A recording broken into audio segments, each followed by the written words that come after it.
Right, so the second quiz is now up. This time it's based on both a short video and an article. There are links to it. In theory, that this page, well, this link should bring up a page. Does it work? Yep. And so it gives you the links at the bottom, but it also gives you some information about it. So one's a video, one's an article. They're both short.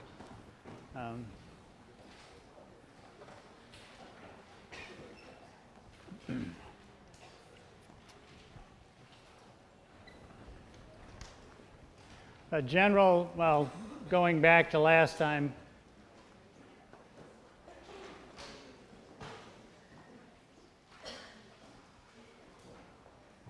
how can a lottery be a false model of what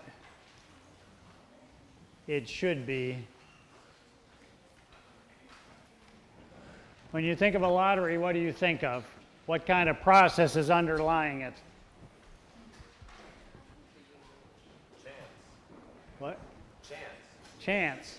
Random, right? So you think they really are random? There's a couple instances now where people have discovered that they're not.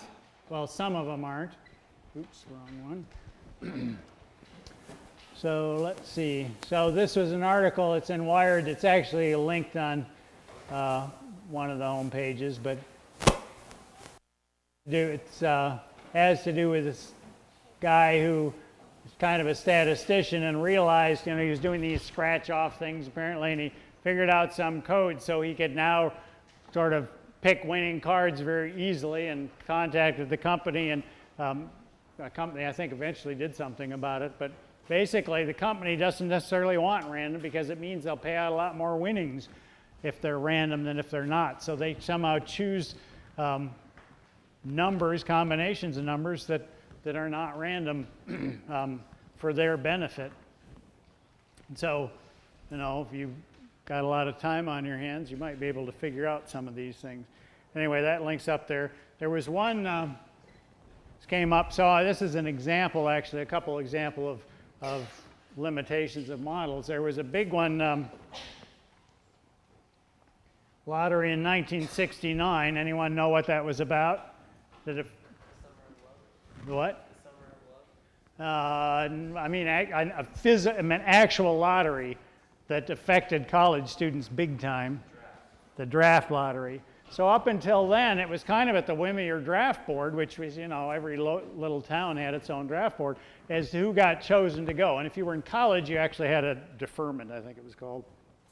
And then they decided that this was too unpredictable, and they decided we're going to come up with a system in which your precedence, your order in which the draft board is going to go for you will be based on your birth date, and rather than say, okay, January 1 is first, January 2nd is second, and so on, they thought, well, we'll do this randomly.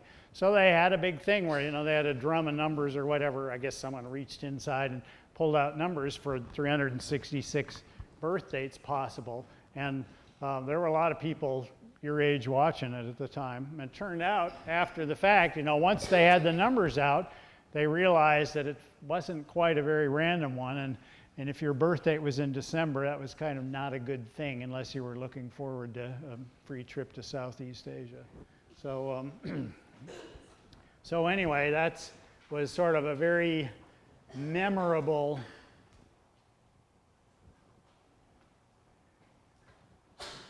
lottery model that didn't work out as expected. And of course, you'd think, well, okay, if they found out it wasn't random, when they go back and do it again, and of course, the political ramifications of that would be horrible.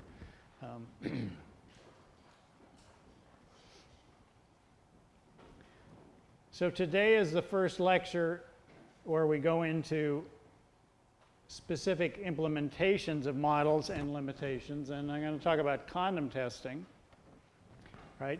Now, this is not a sex education class, right? There's no advocacy here of to use or not use, etc. It's really about, given that society wants condoms for a particular purpose, how do we go about testing them? And since we are in a state where, I guess, up through high school, we're probably still mandated to teach abstinence only. Some of you might not have been exposed to what condoms are. They're basically, we'll talk about latex condoms. So it's essentially like a rubber balloon that goes over male's penis before sex. And professionals always use the word penis, and colloquially we always call it a dick, but you know, we know what we're talking about. So, with respect to models, we got to identify the goals, what the model is to achieve the goal, and then we discuss limitations and uses of the model. And I'll list, and I did warn you, not that anyone would remember, that whenever we get into complex problems or realistic problems, there's a hierarchy of goals, there are hierarchies of models, etc. So we can start by listing personal goals in using condoms, why people want to use condoms. And so there are a couple of obvious ones, such as, well, I'll assume you said these.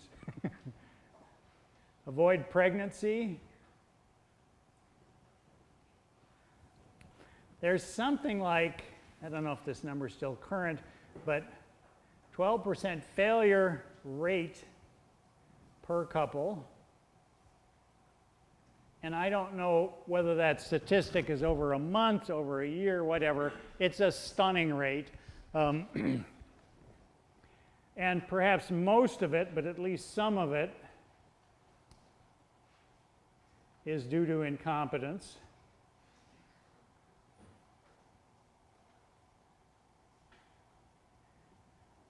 As an example, the guy I share a lab with was telling me the story about two guys that were, on a double date or whatever, and they had one condom between them.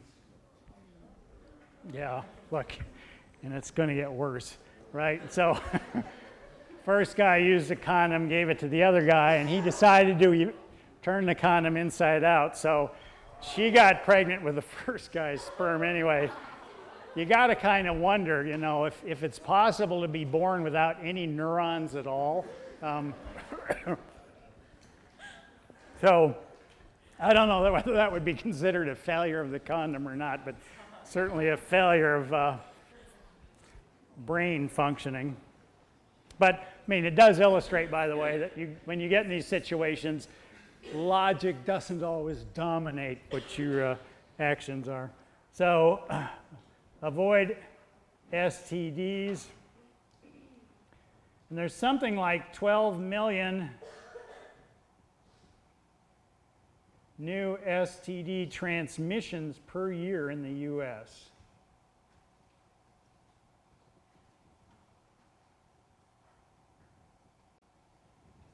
And I suppose that's less than 12 million people, because I suspect they count, if one person gets 3 of them, that's 3 transmission events.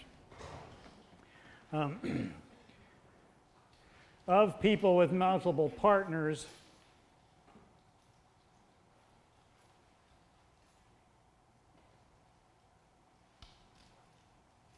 something like 11 to 1 do not routinely use condoms.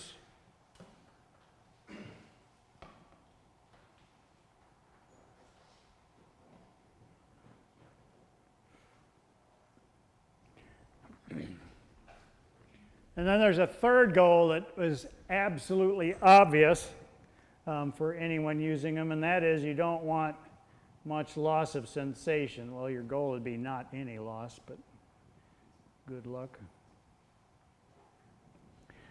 Right, so these are what we would call personal goals in using condoms. What, if someone uses them, these can be identified as such.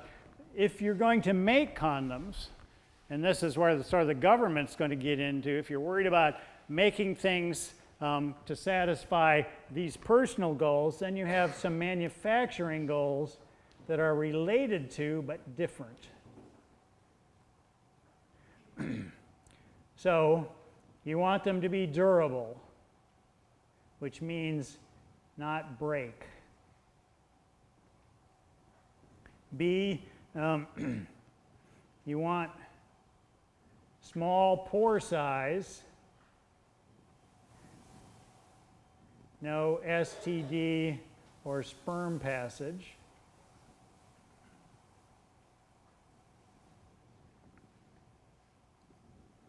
And you want them thin and flexible, right? If it wasn't for this last goal, we'd have the problem solved, right? We'd make them out of titanium and then we'd be done. We wouldn't have to worry about the other thing. But so what we end up with is a manufacturing conflict here that goal C conflicts with goals A and B, and that means that if we're really going to make them as thin as possible and flexible as possible, they're going to have problems.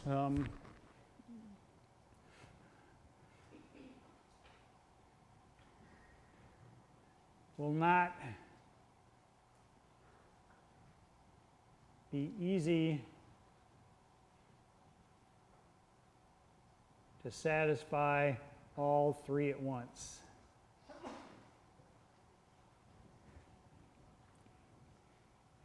Hence, we need to test condoms to ensure quality.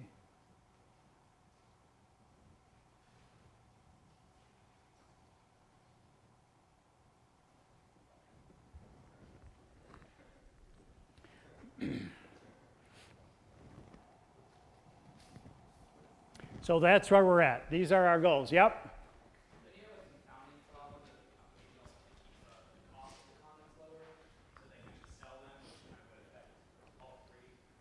So yes, certainly keeping the cost low as well is a big thing. I've actually never put it in the list, but it's very much as relevant as the others. In terms of, yeah, so that would affect the materials we make them out of, right? Yeah. And so I'm really talking about, I suppose at this point, I'm confining this discussion to latex condoms. And so given that it's latex, you know, if we made them thicker, it wouldn't really increase the cost very much. But that's actually a good point. And so cost would be a very relevant concern in manufacturing and in personal use too. I guess I just took it for granted that they're pretty inexpensive. But yeah, you could tuck this in somewhere as well. Let's see. So very good. Okay, so now I want to talk about how we test condoms and how might we test them. Because let's talk about what the best, the most accurate test might be.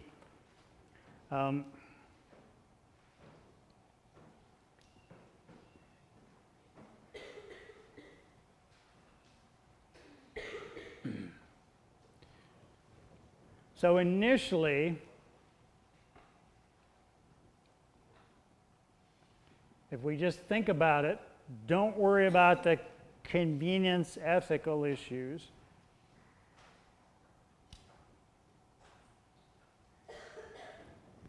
And by the way, I'm going to put accuracy, convenience, and uniformity over here. What is the most accurate model we could think of for testing condoms? And keep in mind here, we want it to be accurate, but we want this model, this is imaginary, right? We want the model to tell us whether the condom is at fault. So if a condom breaks or something, it goes wrong, it's not due to the people using it that are their incompetence. So what would be the most accurate model you can think of? Well, that's certainly partly accurate, but is that the most accurate model you could think of? We're throwing caution out the window here. People. What kind of people? So volunteers, but when you, the moment you use, we'll talk about volunteers, the moment you use volunteers, so that people would have to be the most accurate model, right? Yeah, it'd be most accurate in terms of like performance, but the thing Absolutely. So to minimize all of that, we would actually want to use people that are trained to have sex the right way using condoms. Trained sex technicians. Like, if you train them to have sex a certain way, it does not actually model the real world when people have sex. Well, so every model has limitations, and I agree with that. But at the same time, the most realistic model we could imagine would be people who are trained to use them properly. Right? And I'm not saying it's perfect. No model is going to be perfect in this. But you're correct. Everything you can identify is going to have limitations. But this would be very accurate. It would be about as uniform as we could get with people in the sense that, okay, the condom broke. Well, we know it wasn't because they put some substance on this that they shouldn't have done. They put it on wrong, etc. So we're minimizing, even though not eliminating all these things, but we got ethical problems and others as well, but the ethics ones are big because we want to know, do condoms block pregnancy? Is this batch of condoms good enough to work? Did they break? Did STDs get transmitted and so on? So we're really talking about, to test them properly, we got to use our technicians, some of which have STDs, some of which don't, some of which are about to ovulate, some of which aren't, and we're actually assaying for all these things we don't want to happen when we use condoms, and that's completely unethical. So convenience kills that. It's not practical. And your limitations apply as well.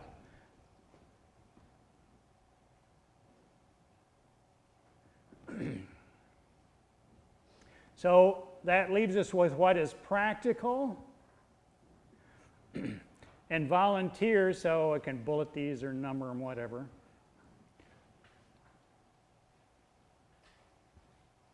Volunteers are somewhat practical. They're high on accuracy. Convenience is somewhat questionable, but now we have an issue with uniformity as well, because here, we're not going to be in the bedroom with cameras. We're not going to have them stand up and inspect to make sure the condom's on right before they get to use it, etc.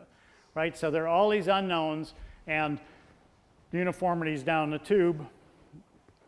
And there are also convenient issues. These, at least you can pull this off, but you can't really wait. You can't give these condoms out for 6 months to have people try them, check for pregnancy and STD transmission, to decide if a batch is okay. So as a consequence, there are no government mandated tests of condoms that involve humans.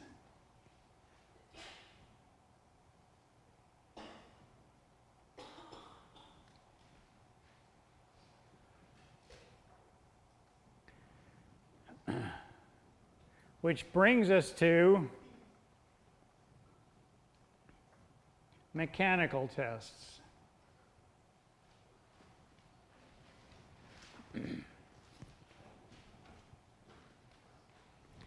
Mechanical tests don't involve people.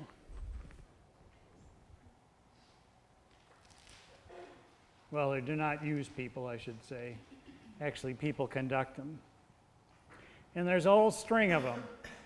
There is a non-destructive electrical test applied to all condoms.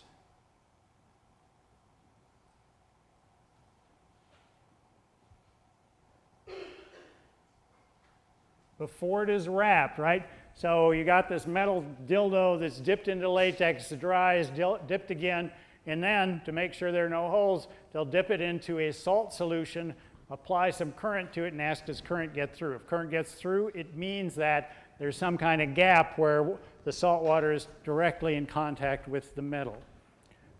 Once it passes, they'll dry them or rinse them, whatever, dry them, roll them up, and then package them into a batch. Then there are some other tests that are destructive, but you don't need to worry about that, what that means. Water leak test, put 10 ounces of water, look for leaks. Sounds pretty primitive, right? stretch test. Basically, you cut a ring out of the shaft of a condom and pretend like you're a kid with a rubber band and stretch it and see how far it stretches.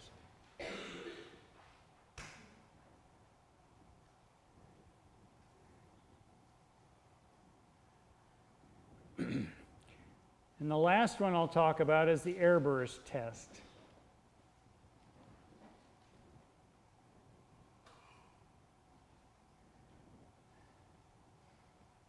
This involves inflating a condom. So, this is all pretty abstract, and what I want us to think about are the limitations that apply here, right? In terms of how are these tests artificial, you know, how are they not always helping us achieve our goals? Yep. Well, I would say that they clearly don't simulate the actual act of sex if you don't pull out the condom to believe sex. That being said, like, well, that's a disadvantage. They offer the advantage that you can test them beyond like, the normal realm. So, like condoms can be over-designed. I complain. But what did you, I feel like condoms are over-designed, right? yeah, okay. It allows you to do that. 10 ounces of water, like, the sperm in a condom is less than 10 ounces when you have sex, right? So it's like, you can actually make them safer from your tests because you can over-design them. That's true, right? Like, the limitation gives you more abilities. Okay, so what I want to do is actually show you what's involved in one of these tests, which is the Airburst test, right? And then I want you afterward to think about, as he's been doing, think about what are the limitations of this, given our goals here, how many of the goals do these satisfy? And he's emphasizing something else, which is we're over-satisfying a goal that doesn't have too much meaning here. So I want to do a couple things here. One is there are certain things that lead to condom failure that you're hence not supposed to do, and one of them is oil-based lubricants, right? You see these commercials on television for Johnson & Johnson baby oil, and there's a little baby sitting there purring and whatever, and you think, what could be safer to use than oil? You know, this is what you're supposed to put on your baby. Let's put it on the condom too. That apparently is a no-no, although some people have been in their 40s before they actually found out about that. And so, we'll try that out with this particular test. And I'm going to we'll add oil to it and then let it incubate while we try one without oil. I hope you appreciate that there are no ends that I won't go to in furthering your education at this university. Okay, you get to sit there and degrade. So now we'll try one with no oil, and I want to make sure I don't get any oil on it.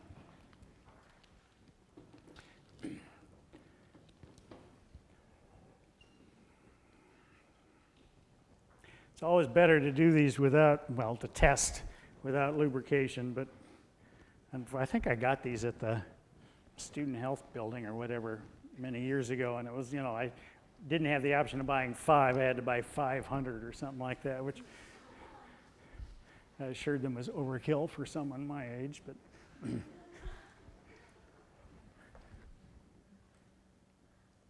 okay, a couple of O-rings. This is not exactly the device they use in the formal test. I've actually looked on the web to try and buy one, purely for class, of course, but I can't find them. So, that's one thing that doesn't come up well on Google is devices for testing condoms. You can find videos, but okay. So. Your time as spectators is quickly coming to an end, so that's about where we're starting. How many think, show of hands, how many think it's going to break before it gets to A? Before it gets to B?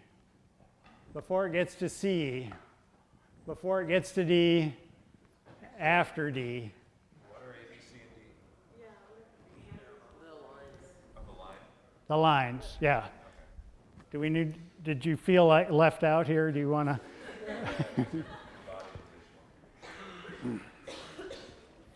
Okay, one of the big changes over the last 40, 50 years is all these compliance issues now, right? You can't take a piss at UT without filling out paperwork, and I'm sure that they want me to be safe in this demonstration here, so we'll put on these goggles. I probably also need a lab coat, and I'm probably not supposed to use open-toed shoes.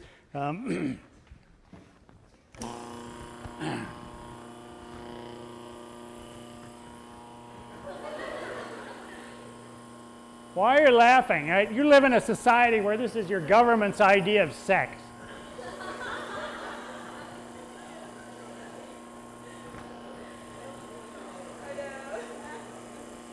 You can put your phones down anytime. It's being taped anyway.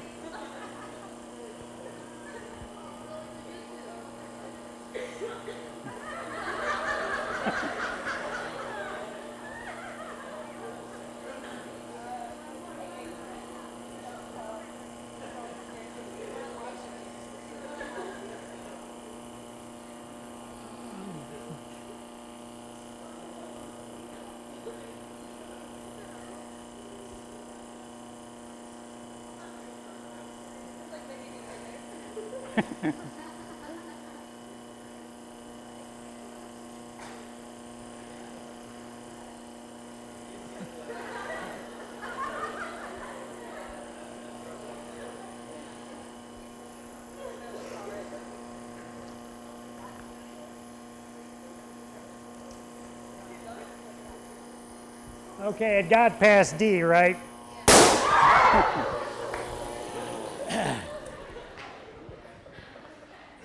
You got to admit now, that is impressive. It's almost big enough for a guy's ego. And to your point, up there on your phone now, this definitely appears to be overkill in terms of what we need. What? Why is not? Maybe not, right? But there are some things you couldn't do this with, right? So if you made them out of, what is it, polyurethane or whatever, some kind of plastic, you couldn't inflate them this way. You could ask, how much pressure do they take, but they wouldn't get this big. So this is a specific property of latex. And so, and in terms of why is it a bad thing, we're now going to try the same test where we've applied a substance to a condom that in theory isn't good for it. And so we can use this test to at least assess that. And I don't need to hold this up against the board nearly as much, but you'll get a rough idea whether it blows up as much as it did before.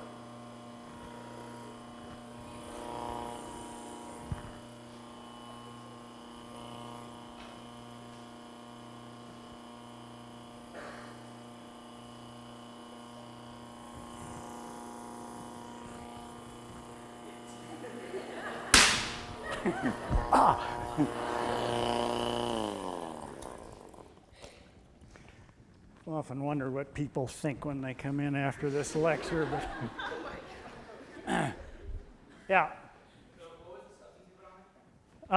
Baby oil. So it's what is it? Mineral. It's mostly mineral oil, actually.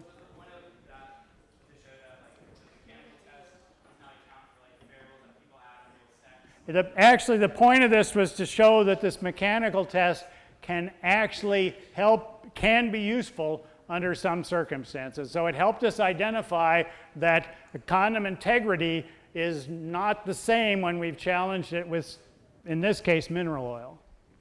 So because, now what I want you to think about, actually put down in your notes, is I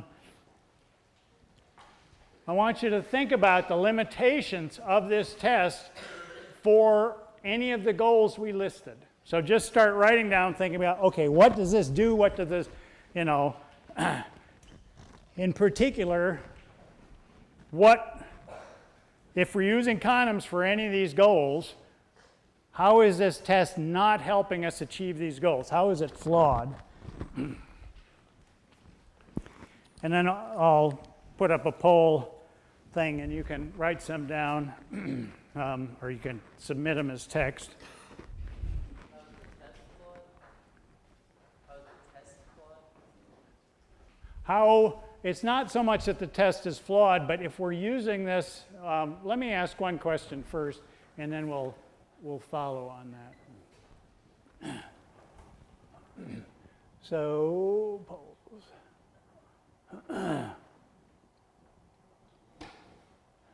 This is somewhat of a, I would call this a semantic question, but is the Airburst test being used as a model of sex between people when we use it to evaluate condoms?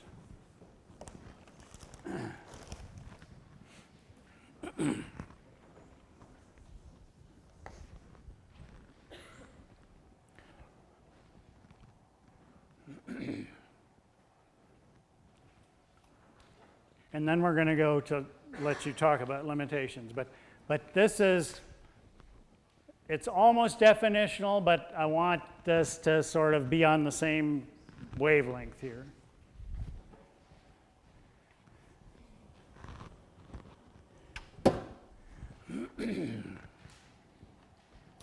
See if it's...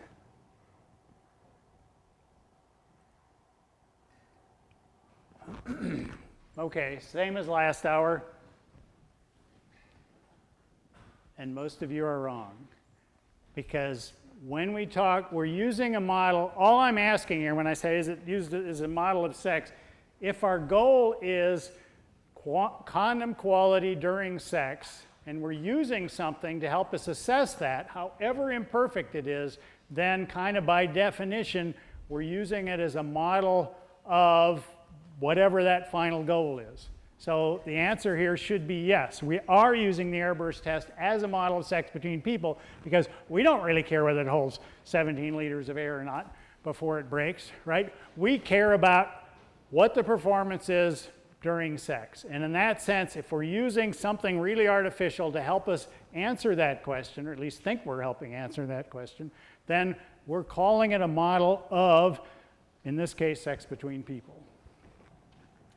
So then the next thing I want us to do is to start listing some of the limitations.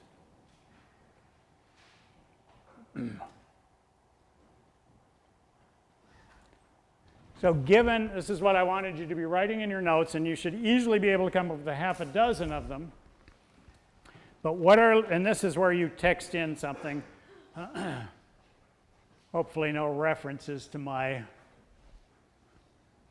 chemical behavior in the 60s.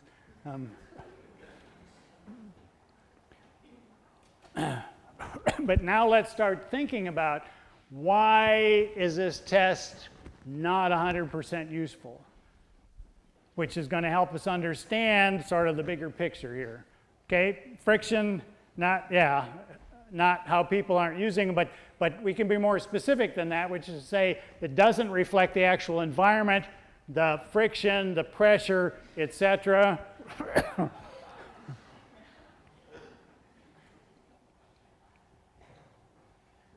Yep. And there are lots of other things, so I will go list some. But actually, okay, so we'll only test one goal. We'll come back to that.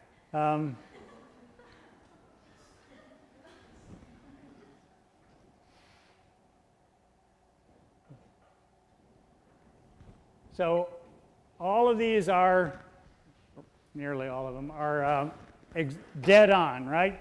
There are hundreds of differences between what's going on in the Airburst test and what's going on during sex. And all of these we can regard as limitations. So if we go back, first of all, to I put up is the Airburst test, which will be ABT. Maybe I should.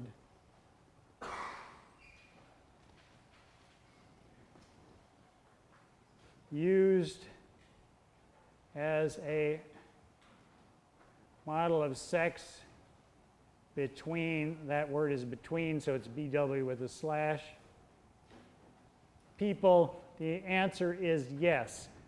This is just definitional, it's just semantic, right? So it's nothing magic about it, it's just the language we're using, this is what we mean. And then I had you write down some limitations of the Airburst test as a model of condom performance, and we mean during sex here.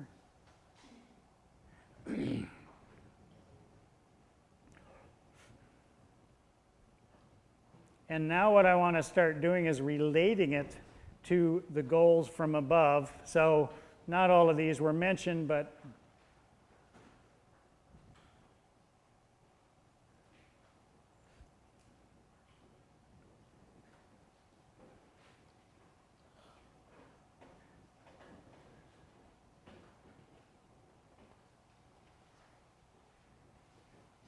so we'll talk about goals from above, limitations for that goal, and then also how potentially useful for that goal. So does this in any way measure small pore size through condoms?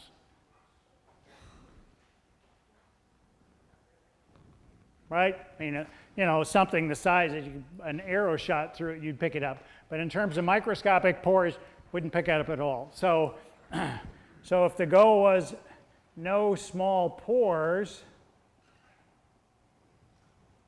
the limitation is it does not measure it.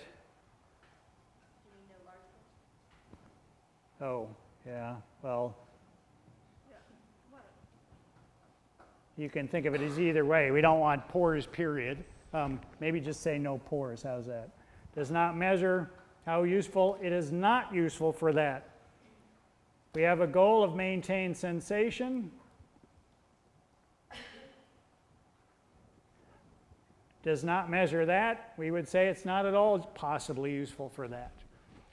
Right? I mean, we would have no idea. You know, you could, if the condom was thicker, it would hold more air, etc. No STD passage, which is perhaps the same as that one, as the no pore size.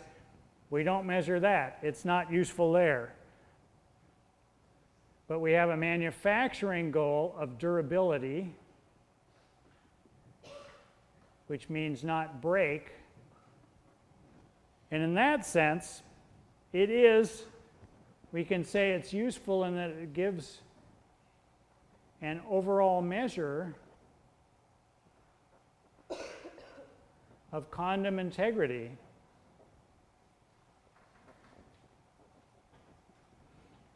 But it's not perfect. It still has limitations. So we can say it's useful. It's useful enough that we use it. Governments use it, right? The US now uses it. It's used in Canada. It's used in Europe. But it still does not mimic the environment during sex.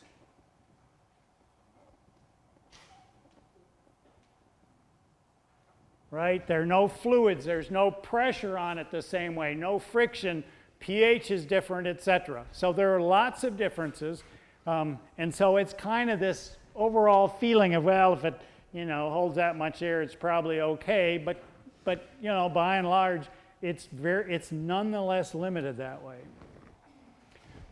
So let me foreshadow where we are going to go with this. Since the Airburst test does not satisfy many goals,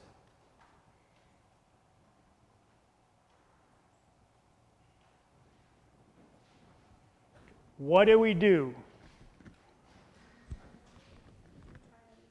We try other tests, other models. we use other models as well.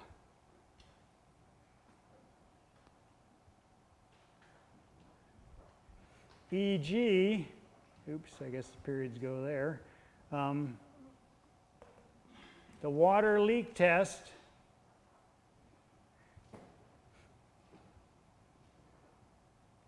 picks up small holes, but even that is limited.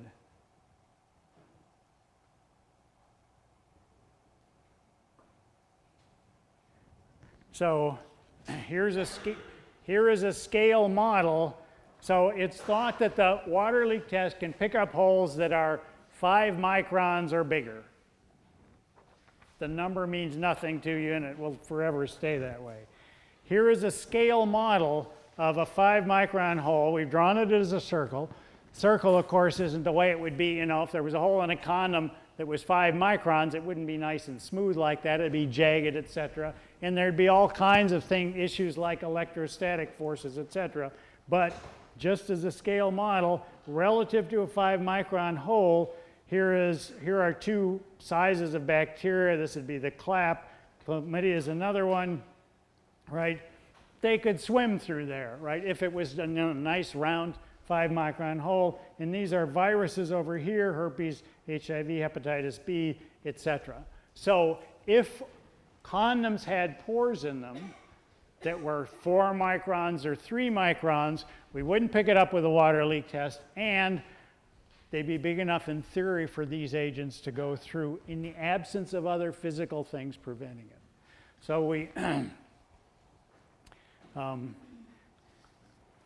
so you can just put down that I showed you a scale model of STDs relative to 5 micron hole.